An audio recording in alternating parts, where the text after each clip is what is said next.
আল্লাহর রাসূল মেরাজ থেকে ফিরে আসলেন, কথা লম্বা হয়ে যাচ্ছে। মেরাজ থেকে ফিরে আসলেন, আসার পর আল্লাহর রাসূল মহা খুশি। সিদ্দিক আকবরকে ডাক দিয়ে বলছেন, আরো অনেককে ডাক দিয়ে বলছেন। প্রথমে খবর পাইছে আবু জাহাল। আল্লাহর রাসূল এই কথাটা আবু জাহালকে বলছেন। কেন বলছে? আল্লাহর রাসূলের চিন্তা ভাবনা হলো যে আবু জাহাল তো সবচেয়ে বড় দুশমন, সে সবচেয়ে বড় শত্রু।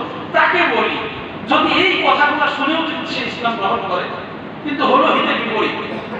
আবু জাহাল দৌড়ায় গেছে আবু বকর সিদ্দিকের কাছে। ইয়াবনা কুহাফা, ইয়াবনা আবি কুহাফা, হে হে আবু কুহাফার ছেলে, আবু বকরকে ডাক দিছে। হে আবু কুহাফার ছেলে, এদিকে আসো। বের হয়ে আসে আবু বকর। আচ্ছা বলো দেখি, কোন মানুষ যদি এই কথা বলে যে সে মুহূর্তকাল সময়ের মধ্যে এই মসজিদে হারাম থেকে বাইতুল মাকদিস থেকে সাত আসমান পার করে, সিদরাতুল মুনতাহা পার করে, জান্নাত জাহান্নাম আরশ কুরসি লৌহ কলম সবকিছু দেখে এসে আবার মুহূর্তের মধ্যে সবকিছু দেখে চলে আসে, এই মানুষ এরকম যদি কোনো মানুষ দাবি করে, তাহলে ওই মানুষটাকে কি বলবো? পাগল বলবো না? ওই মানুষটা তো নিরেট পাগল। এটা পাগল ছাড়া কেউ বলতে পারে? আবু জাহাল বলতেছে। সিদ্দিক আকবর বলেন, না, আগে পাগল বলা যাবে না, আগে দেখতে হবে কে বলছে।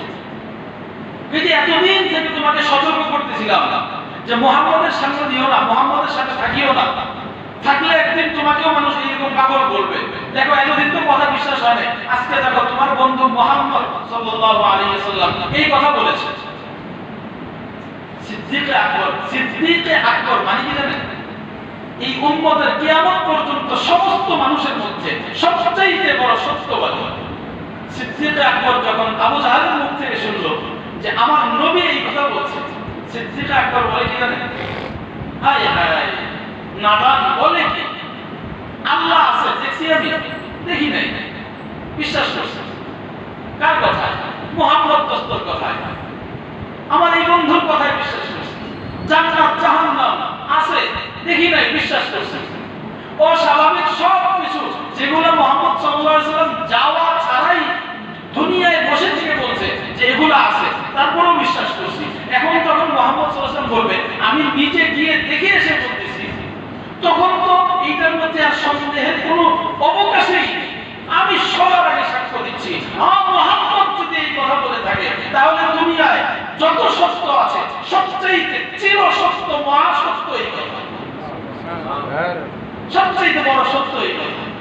সিদ্দিক আকবরকে সেদিন থেকেই বলা হয় সিদ্দিক আকবর। আবু জাহেলের মন খারাপ হয়ে গেল। আল্লাহর রাসূলের দাওয়াত থামলোই না, বাড়তেই থাকলো। দিন দিন সাহাবী বাড়তেছে। ওইদিকে মনে আছে হাবশায় নাজ্জাশী বাদশার কাছে সাহাবায়ে কেরাম গেছিলেন 102 জন। ওখানে তারা দাওয়াত দিচ্ছে, সরকারি গিয়েছে, গভর্নমেন্ট গিয়েছে,